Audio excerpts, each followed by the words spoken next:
Faire des Jeux olympiques et paralympiques de Paris 2024 des Jeux responsables, c'était toute l'ambition des équipes de Tony Estanguet. Un an après, l'heure du bilan de ce mois durant lequel la capitale française a accueilli le monde entier a sonné. Des Jeux olympiques et paralympiques sobres, pensés pour limiter leur empreinte, réutiliser l'existant, réduire le superflu. 100 ans après la dernière Olympiade parisienne. Des Jeux conçus non plus seulement pour émerveiller le monde, mais aussi pour le respecter. Dans un monde où chaque degré compte, où chaque ressource se raréfie, Paris 2024 a voulu montrer qu'un autre modèle de grand événement sportif était possible. En réduisant l'empreinte carbone de 55% par rapport à la moyenne des Jeux de Londres et Rio 2016, Paris 2024 a fait de la sobriété sa priorité. Cette réussite s'explique notamment par l'utilisation de 95% d'infrastructures existantes ou encore le déplacement de plus de 80% des supporters en mobilité douce ou en transport en commun.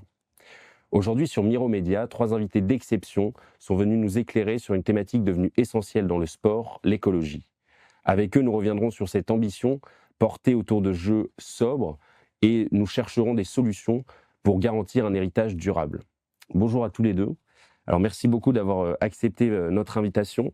Avant de commencer notre entretien, je me permets de vous présenter pour celles et ceux qui ne vous connaissent pas et qui nous regardent ou nous écoutent. Othman, toi tu as 34 ans. Tu es membre de l'association des baroudeurs du sport et tu as été qualifié de porte-bonheur français l'été dernier, puisque tu as assisté à 21 médailles d'or françaises. Tu vas nous expliquer comment tu as réussi cet exploit. Et face à toi aujourd'hui, Alice. Alice, tu es étudiante en école de commerce et tu réalises actuellement un mémoire sur la durabilité économique, écologique et sociale des méga-événements sportifs en réalisant une étude comparative des Jeux olympiques de Paris 2024 et ceux de Londres 2012. Enfin, cet épisode sera conclu par Justine Biraud, qui est directrice à l'Institut du sport durable et copilote du rapport Décarbonons le sport au Shift Project. Alors merci à tous les deux d'être là. Première question, je me tourne vers toi Alice. Donc tu es étudiante, tu réalises un mémoire actuellement. D'après tes recherches comparatives avec Londres, qu'est-ce qui, d'après toi, a vraiment distingué Paris et la dernière Olympiade donc sur le plan écologique? Alors il faut savoir que, la durabilité de façon générale, on axe ça sur 3 piliers: l'écologique, le social et l'économique. La différence principale entre Paris, Londres et même, d'autres prédécesseurs, olympiques, c'est que Paris s'est principalement axé sur l'écologique, on a fait vraiment sa priorité et voilà, a mis, tous ses efforts et tout peut-être pas tout son argent, mais une grande partie en tout cas, sur le côté écologique et peut-être moins sur le côté économique et social. Voilà, contrairement à Londres qui avait vraiment axé ça, enfin sa communication, et son organisation sur la régénération urbaine, sur le côté attractif, de la ville. Ça, c'était pas une priorité pour Paris. Toi, Othman, donc tu étais supporter pendant ces Jeux. Est-ce que tu peux nous parler de ton collectif, les Baroudeurs du sport? Est-ce que tu peux le présenter et nous expliquer comment tu as réussi l'exploit d'assister à 54 des 139 médailles de la délégation tricolore, dont 21 en or? C'est une bonne question, mais c'est le fruit d'un travail de 2 3 ans, en fait. C'est un travail collectif au sein de l'association. C'est une association qui supporte les équipes de France dans différents sports et du coup, avoir les Jeux à domicile, c'était une chance inouïe pour faire un maximum d'épreuves, ce qui explique la probabilité d'avoir vu autant de médailles. Mais la raison principale, c'est ça se prépare. On était nombreux dès que le calendrier, est sorti à noter les sessions à ne pas rater. On a des experts natation qui connaissaient Léon Marchand avant qu'il soit connu, avant célèbre. Donc on a réussi quand même à s'entraider pour avoir des places et aussi à viser, les bonnes épreuves. Après, il faut aussi, un peu de motivation, bien connaître le réseau de transport en commun. La plupart étaient par moi, je suis parisien, donc ça c'était plutôt facile, mais être prêt à se déplacer d'épreuve en épreuve, non-stop pendant 2 semaines. Et quel a été alors ton plus grand moment, ton meilleur souvenir, la médaille qui t'a le plus marqué?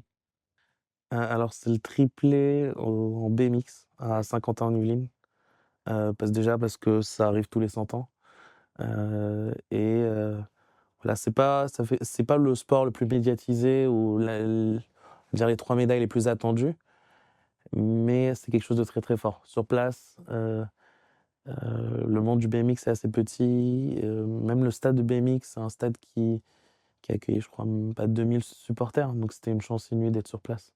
Après, toutes les médailles étaient belles à voir et Ouais, j'imagine. chaque médaille apportait son lot d'émotions. Et toi, du coup, Alice, est-ce que tu as assisté à une épreuve pendant ces Jeux?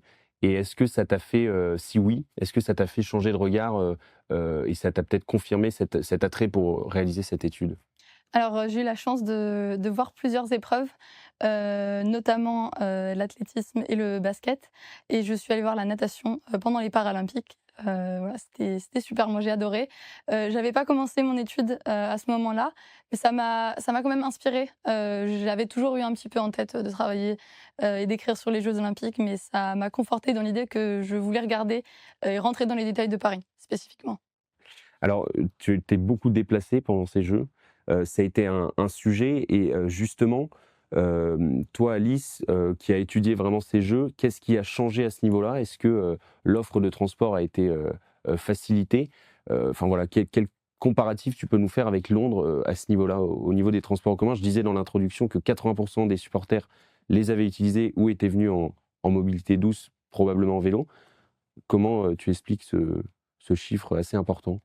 Ce chiffre, il s'explique par 2 choses, principalement. La première, c'est que malheureusement ou peut-être, heureusement pour Paris, beaucoup de Français se sont déplacés, beaucoup d'Européens se sont déplacés, et le nombre de supporters qui prennent l'avion, qui sont venus à Paris pour les Jeux, a été un peu en dessous, de la moyenne générale.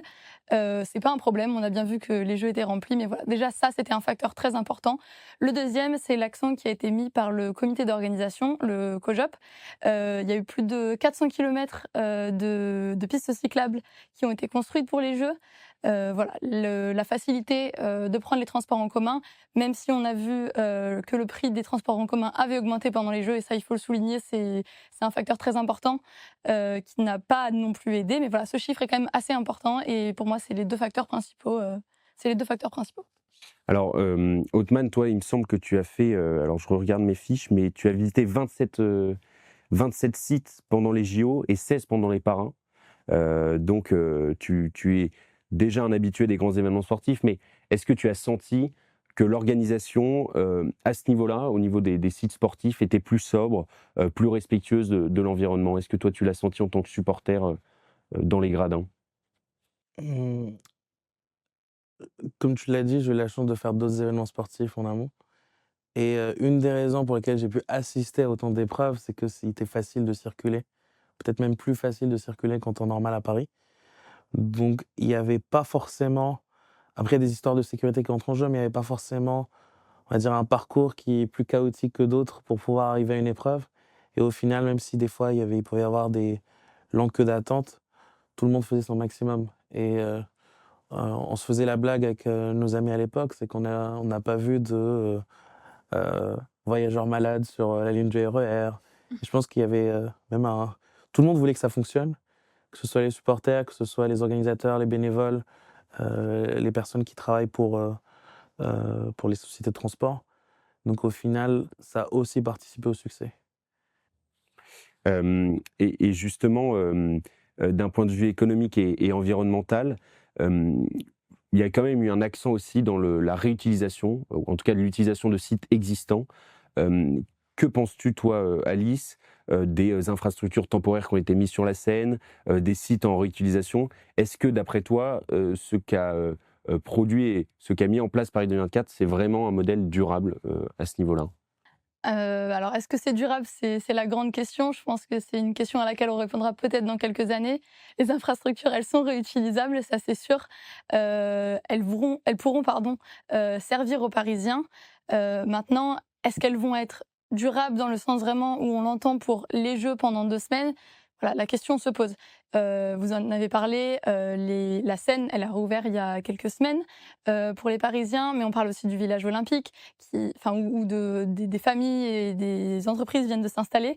Voilà, toute cette partie-là, oui. Et pour parler des sites, c'est vrai que pour Paris, soit c'était des sites réutilisables, soit c'était des sites temporaires, mais dans tous les cas, les sites existants, ils ont été utilisés pour ces Jeux, et ils sont utilisés à nouveau, ça il y a pas de question. Et toi, justement, Othman, lequel de ces, sites t'a paru, alors je ne sais pas si tu as vraiment, fait attention le jour J, mais, est-ce qu'il y a un site qui t'a paru plus vert que les autres, plus, écolo, Ou à l'inverse, est-ce qu'il y en a un qui t'a paru en décalage complet où tu t'es dit là c'est un peu une aberration environnementale? C'est une question compliquée parce que il y a aussi une volonté de s'insérer dans l'environnement parisien sans forcément le dénaturer. Donc il y a des installations temporaires qui étaient peut-être un peu trop grandes pour, certaines épreuves, mais en même temps, il y en a eu d'autres où ça s'est inséré à quelque chose d'existant et on n'a pas vu la différence. Le Grand Palais, c'était pas un test, ils avaient déjà organisé, des championnats du monde d'escrime. Ça s'était bien passé, mais c'était quand même assez impressionnant pour tout le monde de se dire: «Ah, au Grand Palais, on peut organiser quelque chose comme ça, inviter, avoir, plus de 5 000 spectateurs, en montant juste, 2 tribunes par-ci par-là». Je pensais aussi au Grand Palais, et même Paris spécifiquement. C'est une ville qui a un patrimoine tellement riche, au niveau de l'architecture et au niveau, des bâtiments que forcément, c'est plus simple de l'utiliser que certaines villes qui pourraient, ne pas l'avoir. Ça change déjà beaucoup de choses. Ouais, si tu veux, pour moi, il y a un site qui, n'a pas été utilisé, à la hauteur de son potentiel et qui ne l'est toujours pas. C'est le nouveau centre aquatique qui est utilisé par la fédération de plongeon, mais sauf que le plongeon, c'est pas le sport le plus populaire en France. Actuellement, il y a pas de compétition, Il y a des scolaires quand même. il y a des scolaires, mais ça faisait partie de l'accord pour pouvoir le construire. Mais vu la taille on va dire, c'est censé accueillir 15 000 personnes en configuration max ou 10 000. Je crois que le prochain événement, c'est les championnats d'Europe de natation et encore, c'est pas sûr qu'il y ait autant de spectateurs. Donc celui-là, par rapport à la taille, parce qu'initialement, il a été pensé pour accueillir les épreuves de natation qui ont finalement été transférées à la Défense. Je pense que c'est peut-être le seul site où il y a un déséquilibre entre l'ambition initiale et le résultat final. Très intéressant. Donc 53 des émissions de gaz à effet de serre lors de ces Jeux provenaient de déplacements de supporters. Et normalement, enfin habituellement en tout cas, dans les grands événements sportifs, c'est 80%. Alice, comment tu interprètes ce chiffre? On parlait des transports tout à l'heure. Toi, Othman, tu as tout fait en transport en commun ou en vélo, c'est ce que tu disais? Quasi totalement, ouais, exclusivement. Exclusivement. Alors, comment on explique ce chiffre? Comme je l'ai dit tout à l'heure, on l'explique par les mêmes 2 facteurs, en fait. Le fait que beaucoup de gens étaient déjà présents en Île-de-France ou si ce n'est en France ou en Europe. Je pense aux Pays-Bas, à l'Allemagne, à la Suisse, qui sont reliés directement par les TGV et aussi le facteur, transport en commun qui a facilité la chose. Après, il ne faut pas se voiler la face, comme je le disais, ça reste un événement tellement énorme que forcément ça va générer des émissions.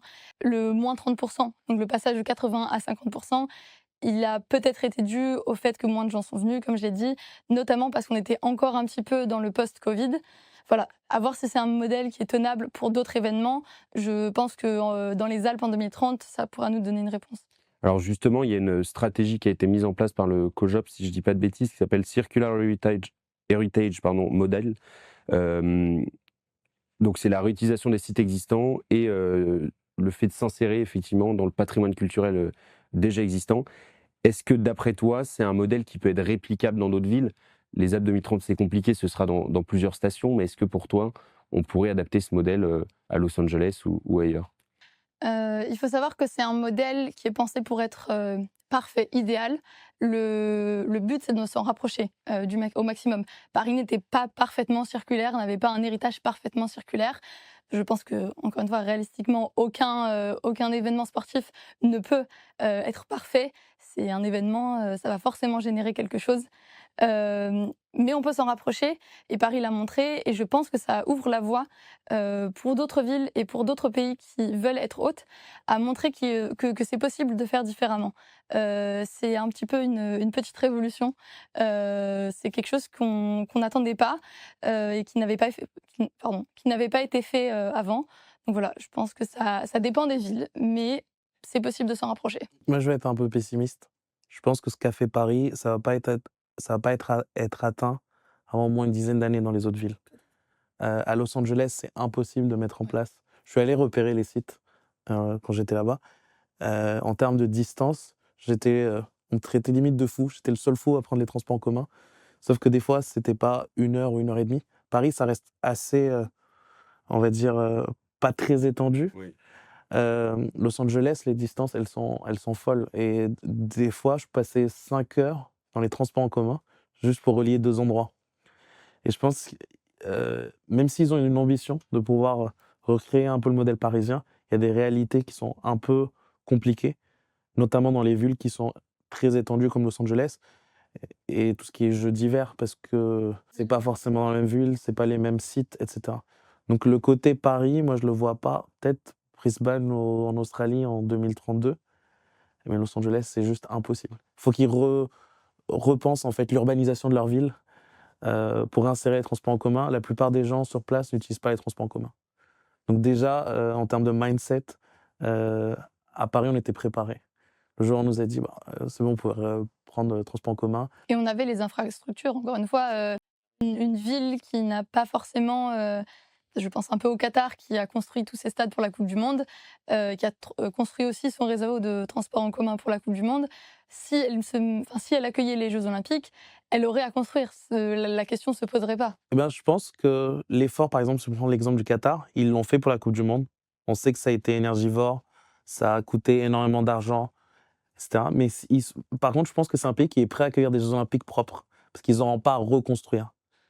Il y a des pays où ils partent de zéro et il y a une culture du transport qui n'existe pas, du transport en commun. C'est limite mal vu dans certaines villes de prendre les transports en commun. Donc il y a aussi un travail de sensibilisation qu'on n'a pas eu à faire à Paris. Plus le coût sur Los Angeles, j'essaie de trouver quel est l'endroit le plus central pour optimiser les trajets en transport en commun. Et malgré ça, ça reste à 1 heure et demie minimum. Mais encore une fois, c'est aussi comme vous l'avez dit, c'est un problème d'urbanisation aussi. Et je pense que c'était déjà le cas avec Londres, qui avait essayé, moi c'est ce que j'ai étudié dans mon mémoire, Londres avait essayé de mettre en place un petit peu ça, la réutilisation. Il n'avait avait peu construit par rapport aux éditions d'avant. Mais Londres, c'est 2-3 fois la taille de Paris. Donc ça rend les choses plus compliquées. Et pourtant, il y a aussi il y a aussi des transports en commun. Alors, il y a un autre sujet que les transports, c'est l'usage du plastique. En novembre 2020, les organisateurs prévoyaient une trajectoire zéro déchet et zéro plastique à usage unique pendant l'événement. Le bilan du COJOP de décembre 2024 nous donne des chiffres un peu repensés et fait état de 52% de plastique à usage unique sur la fourniture de boissons par Paris 2024 par rapport à Londres 2012. Donc, toi, Alice, qui a étudié vraiment ces deux JO, est-ce que le zéro plastique olympique, c'est une utopie pour toi? Alors je pense qu'il faut déjà un peu remettre ces chiffres, dans leur contexte. Depuis que les Jeux olympiques modernes ont été créés, ils ne cessent de grandir, on ne cesse d'ajouter des épreuves et d'avoir de plus en plus d'athlètes, ce qui est une bonne chose pour, plein d'aspects. Pour le niveau écologique, ça l'est un petit peu moins. Alors, il y a une réduction en proportion, de plastique à usage unique, mais en termes de taille, le nombre est pas si différent. Alors, bien sûr, toutes les pratiques sont bonnes à utiliser et on va en s'améliorant et c'est tant mieux. Mais oui, comme tu le dis, c'est à mon avis un petit peu utopiste de penser qu'on arrivera au zéro plastique. En fait, pour arriver au zéro plastique, au zéro carbone, au zéro tout ce qu'on veut, il faudrait simplement ne pas avoir, d'événements. Donc réalistiquement, ça me paraît très compliqué. Après, il y avait aussi quelques aberrations en tant que supporter. Certes, ils ont lancé les gobelets réutilisables. Le fait que ce soit par sport, bah, ça a lancé une frénésie pour pouvoir en collectionner. Donc il y en a beaucoup qui traînent. Moi, le premier, j'essaie de tous les avoir. Par contre, ce qui était aberrant, c'était on avait certes le gobelet. Ils pouvaient par exemple avoir je sais pas, un distributeur de boissons où genre ils appuient sur un bouton, ils remplissaient ton gobelet. Et là, c'était systématique. Ils ouvraient une bouteille plastique, ils vidaient dans ton verre et te donnaient le gobelet. Mais au final, il y a une bouteille plastique qui a été utilisée, on ne sait pas ce qu'elle devient. Peut-être que ça facilite le recyclage, le triage, mais en même temps, je pense que ça aurait pu être pensé différemment. Et est-ce que toi, justement, Othman, donc, tu as une approche plutôt responsable quand même par rapport à peut-être d'autres supporters. Et en tant que témoin, est-ce que tu penses que l'expérience de spectateur que tu as eue lors de ces Jeux, toi qui as fait déjà plusieurs événements sportifs, est-ce que ça a changé tes attentes par rapport aux futurs événements auxquels tu pourrais assister? Et est-ce que tu t'attends vraiment à ce qu'ils soient plus verts? Est-ce que ça t'a un peu en fait sensibilisé toute cette démarche malgré effectivement les à côté concernant les bouteilles plastiques notamment? Je pense que comme tu l'as dit, j'étais déjà très sensibilisé à ces questions-là, notamment quand, voilà, quand il y a possibilité de faire le trajet en transport en commun, en vélo et cetera, je vais pas me gêner. Mais Je dirais pas qu'il y ait d'attente, en fait, parce que je sais que c'est compliqué, c'est utopique d'avoir, en fait, des jeux complètement verts et cetera. Après, heu, ce qui n'a pas changé, c'est que c'est pas dans le cahier des charges, en fait, pour l'organisation d'un événement. Il y a rien qui est, on va dire, régulé à ce niveau-là. Ou ça doit pas venir juste, du COJOP parce que c'est les Jeux de Paris. Ça doit arriver, du Comité international olympique qui doit dire: «Ben, dans le cahier des charges, on veut des jeux propres». Ce qui fait: voici l'objectif en termes, de tonnes de plastique consommées, voici, le nombre de supporters, le pourcentage de supporters qui doivent pouvoir les sites accessibles en transport en commun et ça, en fait, il y a pas forcément eu, des démarches. Ça reste lié à l'événement parisien en lui-même. C'est pour ça que je dis que je suis assez pessimiste j'ai l'impression qu'en 2028, on va faire un pas en arrière. Si jamais tu refais une étude comparative, bah, ça va pas être, très glorieux. Alors justement, c'est un peu la question de la fin, Alice, que je voulais te poser. Est-ce que pour toi, l'héritage environnemental promis par Paris 2024, est-ce qu'il est suffisamment planifié et institutionnalisé pour résister au temps, que ce soit sur le modèle sportif français ou à l'international?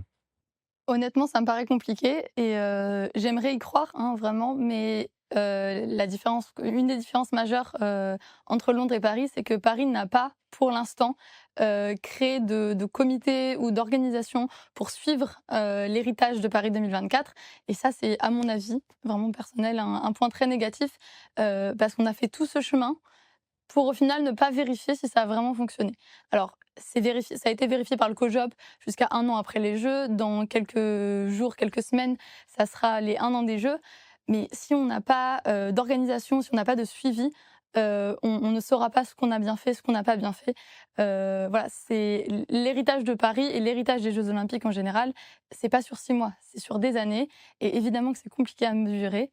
Mais malheureusement, je pense que les retombées de Paris 2024, on ne saura pas les identifier comme telles.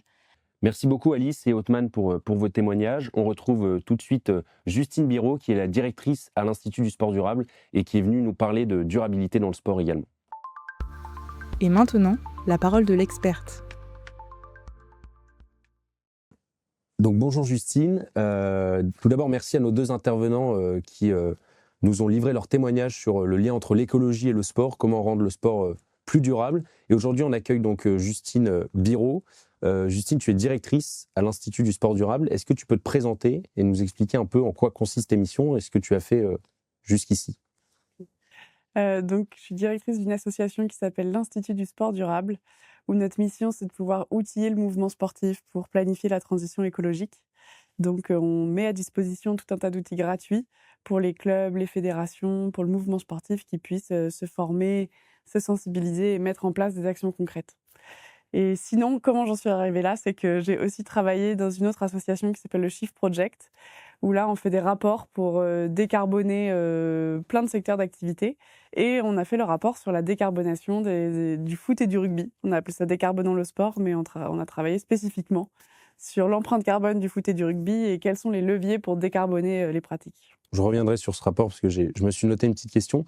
Avant ça, première question, le sport est souvent pointé du doigt pour son impact environnemental notamment. Est-ce que tu as perçu une évolution dans la prise de conscience des acteurs du sport sur cette pollution un peu qu'on associe très régulièrement au sport? Alors le sport, il est déjà très vulnérable aux impacts du changement climatique, par, des effets directs, des fortes chaleurs, des pluies diluviennes, des événements climatiques extrêmes qui font que, on peut moins faire de sport et ça, il y a une étude du WWF qui dit, que dans un monde à +4 degrés, c'est 2 mois d'activité sportive en moins, pour toutes les activités outdoor, donc c'est énorme. Donc c'est forcément des conséquences directes qui doivent nous demander d'adapter un petit peu nos activités sportives. Mais aussi, on a une vulnérabilité avec l'approvisionnement énergétique. Ça veut dire que si demain le prix de l'essence est vraiment très importante, ça va être plus cher d'emmener son enfant faire du foot et du rugby, et donc forcément, ça sera faire du sport, ce sera peut-être plus prioritaire. Et ça, on l'a vu pendant la crise énergétique en Ukraine, quand les prix de l'énergie ont monté, on a fermé les piscines parce que ça coûtait trop cher à chauffer et qu'on préférait chauffer les écoles. Donc forcément, ce genre d'événements, quand il y a des canicules, des crises énergétiques, ça permet d'une petite prise de conscience. Donc de là à dire que tous les acteurs se sont engagés, je sais pas. Mais en tout cas, nous, avec le nombre d'acteurs qu'on accompagne, les gens avec qui on travaille, on voit qu'il y a plein de gens de plus en plus motivés qui ont envie de faire des choses dans les fédérations ou dans les clubs. Souvent pas par écologie, mais plutôt par économiquement, parce que ça coûte trop cher d'aller faire des matchs très loin, ou voilà, qui ont envie de faire les choses un peu différemment. Justement, tu nous parlais du lien entre écologie et économie qui touche tout club de sport aujourd'hui et les priorités qui sont faites. Est-ce que tu as un exemple à nous donner? Est-ce que tu as des initiatives qui prouvent que l'un va souvent avec l'autre? Oui, oui, et d'ailleurs souvent on fait des choses plutôt parce qu'il y a des co-bénéfices à l'écologie. C'est rare de prendre des actions juste pour l'écologie. Mais la Fédération française de rugby, par exemple, a revu son calendrier au niveau régional. Alors, ça a certainement des vertus écologiques parce que les matchs sont plus rapprochés maintenant, les week-ends, mais c'est surtout économique, parce qu'avec la refonte des régions, il y a quelques années en France, on a eu des régions qui ont fusionné. Donc ça voulait dire qu'il y avait des championnats avec des matchs très très loin. Notamment en Occitanie, par exemple, il y a des clubs qui disaient: mais nous, on n'a plus l'argent en fait d'aller faire un match où il va falloir faire, je sais pas, 300-400 kilomètres dans le week-end pour amener les enfants faire leur match. On ne peut plus, ça coûte trop cher, on peut plus payer ça. Et donc, ils ont revu les calendriers pour pouvoir avoir des matchs plus proches, pour pouvoir faire des rencontres voilà, autour de chez eux. Et ça a une vertu économique surtout, mais au final écologique aussi. Alors justement, l'écologie est souvent absente des politiques sportives locales. Comment les clubs, les ligues, les organisateurs peuvent-ils vraiment intégrer ces enjeux de façon opérationnelle? Alors, il y a plein de moyens. Alors d'ailleurs, dans les politiques sportives locales, on voit il y a plein d'expérimentations ou de collectivités qui sont les premiers financeurs du sport en local, hein, mais qui commencent à s'engager. Et on voit, par exemple, on travaille nous avec la métropole du Grand Poitiers, qui veut vraiment mettre en place une politique de transition écologique pour ses clubs. Donc il y a plein de leviers. Il y a des villes comme Lyon qui font de l'éco-conditionnement, ça veut dire on met des critères écologiques sur l'attribution des aides. Est-ce que vous avez fait telle et telle action? Et ça permet d'avoir des points qui permettent d'avoir une subvention plus importante, par exemple. Les fédérations mettent en place des labels pour que leurs clubs puissent répondre aux bons critères et avoir une labellisation.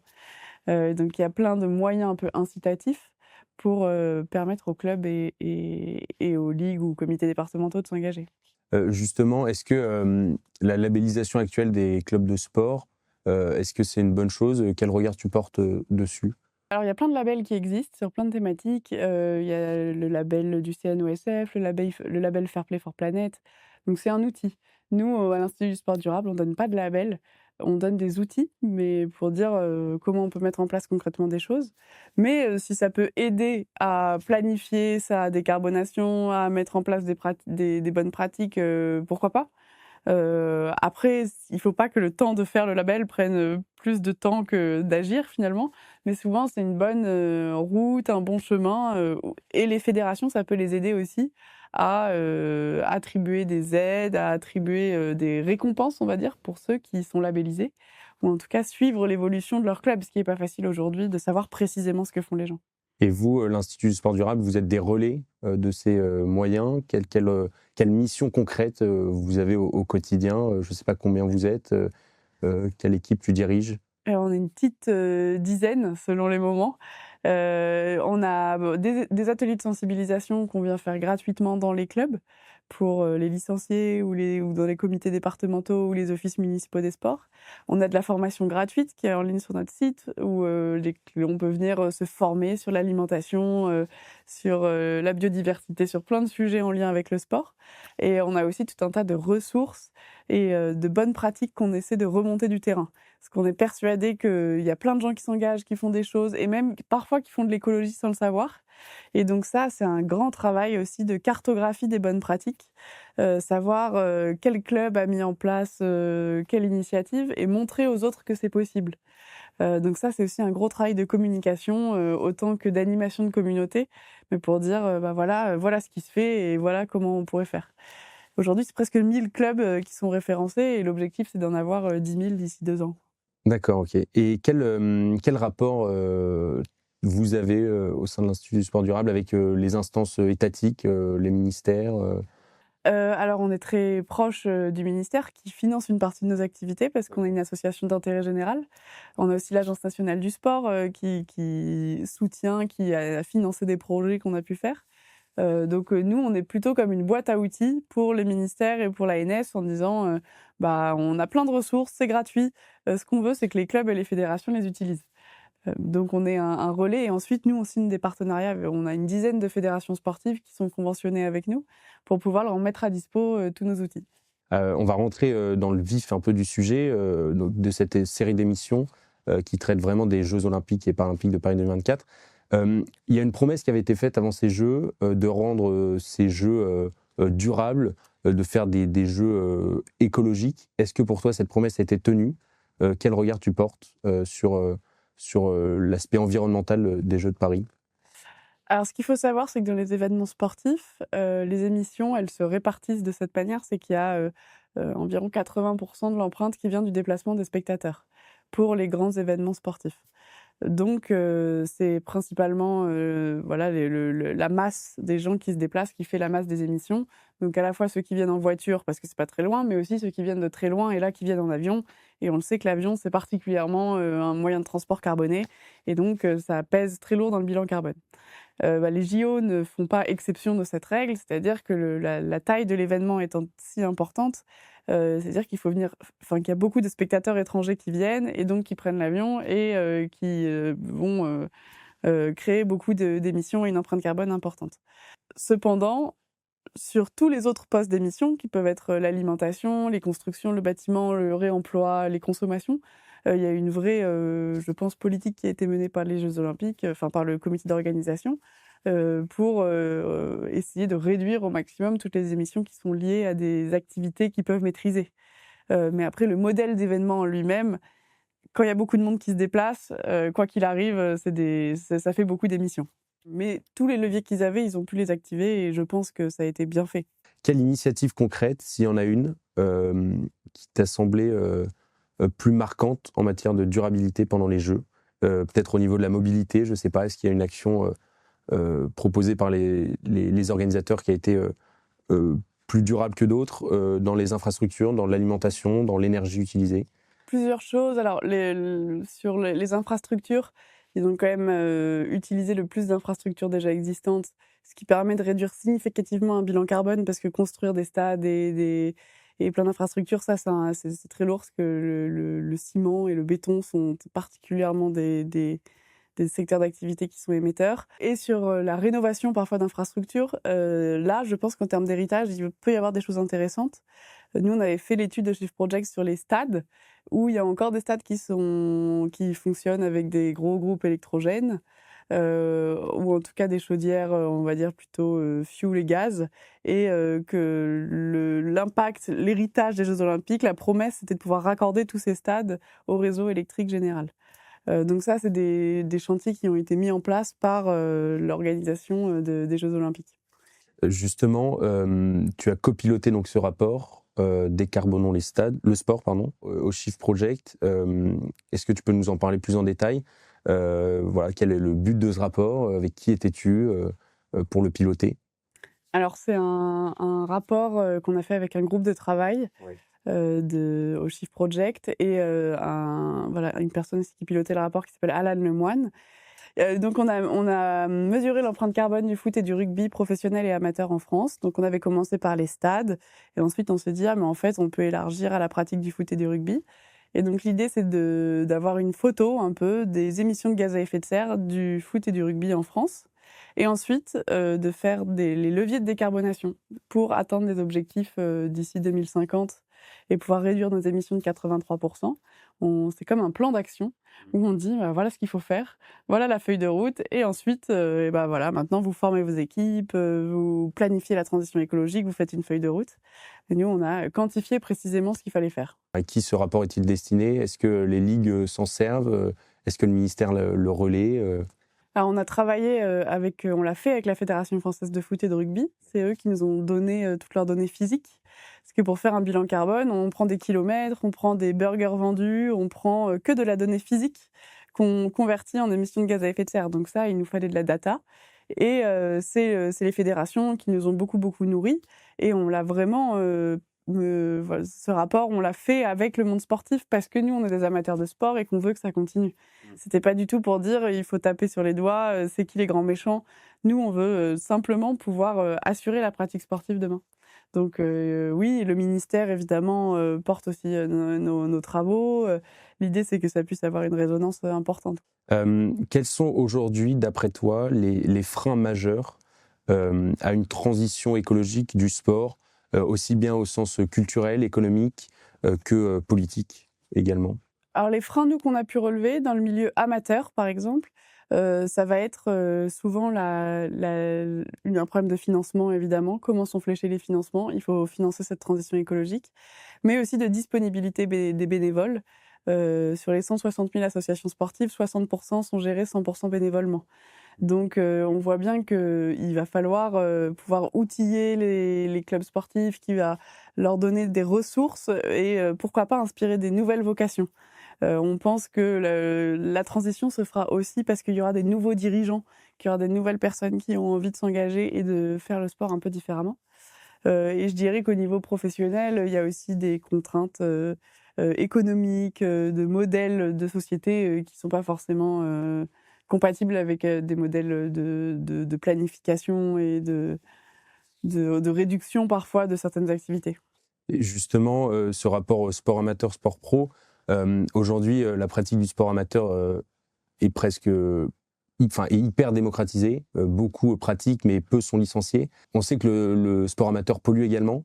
Aujourd'hui, la course à pied, notamment à Paris ici, est hyper démocratisée et des gens sont prêts à acheter des paires de chaussures à des prix exorbitants, comme si c'était des pros en fait, alors qu'ils s'en servent une fois par semaine. Est-ce que pour toi, le sport professionnel a un rôle d'exemplarité en la matière? Est-ce que ça doit passer par le sport pro ou le sport amateur lui-même doit se saisir de ce sujet? Je pense les deux, évidemment. Alors nous, ce qu'on a considéré comme pro et amateur, pro, c'était Ligue 1, Ligue 2, Top 14, Pro D2, et tout le reste, on l'avait mis en amateur globalement. Donc toutes les divisions de gens qui font du foot et du rugby 2 fois par semaine et qui vont faire des matchs le week-end. Et pour donner une répartition, 80% de l'empreinte carbone, elle vient du sport amateur. Alors c'est pas parce que on a des pratiques particulièrement émettrices, au contraire, mais c'est parce que c'est la masse des pratiquants qui fait la masse de l'empreinte carbone. Donc quand il y a quasiment 1,5 million de personnes qui font du foot et du rugby en France, et ben c'est 1,5 million de gens qui se déplacent en voiture, qui font des émissions, etc. Ensuite, sur la partie professionnelle, qui représente 20% de l'empreinte carbone, par pratiquant, évidemment que l'empreinte est bien plus importante entre un joueur de foot du PSG et un joueur de foot d'un petit club, c'est incomparable, évidemment. Donc oui, ce rôle d'exemplarité, de pouvoir montrer parfois des bonnes pratiques, il est important. Je pense même qu'il y a des joueurs aujourd'hui qui disent il y a trop de matchs, on est trop sollicités, là la Coupe du Monde des clubs ou des nouvelles compétitions qui viennent s'ajouter. Il n'y a pas que des raisons écologiques, je pense qu'il y a aussi des raisons parfois de santé qui vont pouvoir influencer les choix des joueurs. Donc il y a un rôle d'influence du sport professionnel, mais aussi le sport amateur, le changement va venir aussi du terrain. C'est qu'on voit bien que dans les fédérations, c'est très difficile de faire infuser une politique qui vient du haut, et que faire remonter des bonnes pratiques et plutôt avoir des clubs qui s'engagent, ça aide aussi à accélérer plus largement la transition au-dessus, quoi. Alors pour revenir un peu sur les Jeux, on voit effectivement, tu l'as soulevé, mais que ces Jeux de Paris ont cherché vraiment à privilégier un peu le vivant en prenant des infrastructures déjà existantes. On pense à la Seine qui a été justement assainie, ou encore à l'épreuve de surf au JO qui a été délocalisée outre métropole.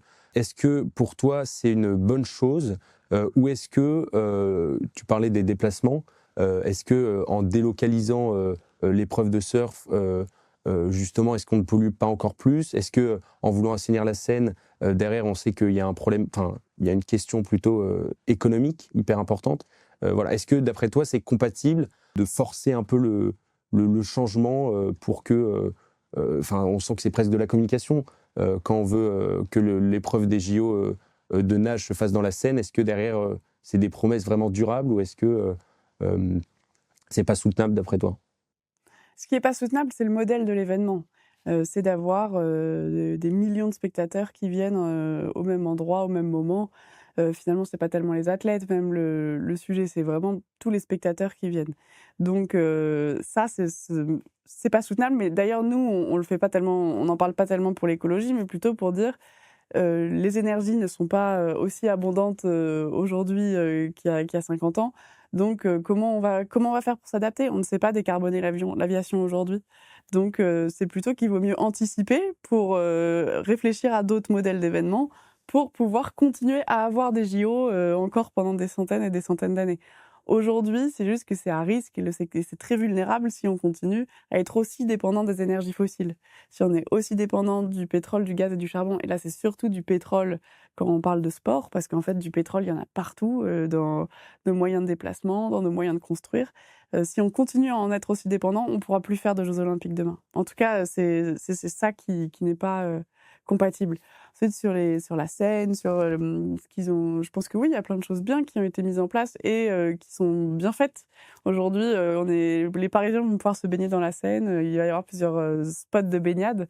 C'est plutôt une bonne nouvelle, je pense. Donc, si ces événements sportifs permettent aussi d'accompagner des politiques locales, c'est intéressant. Quel est le sport qui pollue le plus et celui qui pollue le moins? Alors, je ne sais pas, parce qu'on n'a pas d'études aujourd'hui qui a mesuré spécifiquement ça.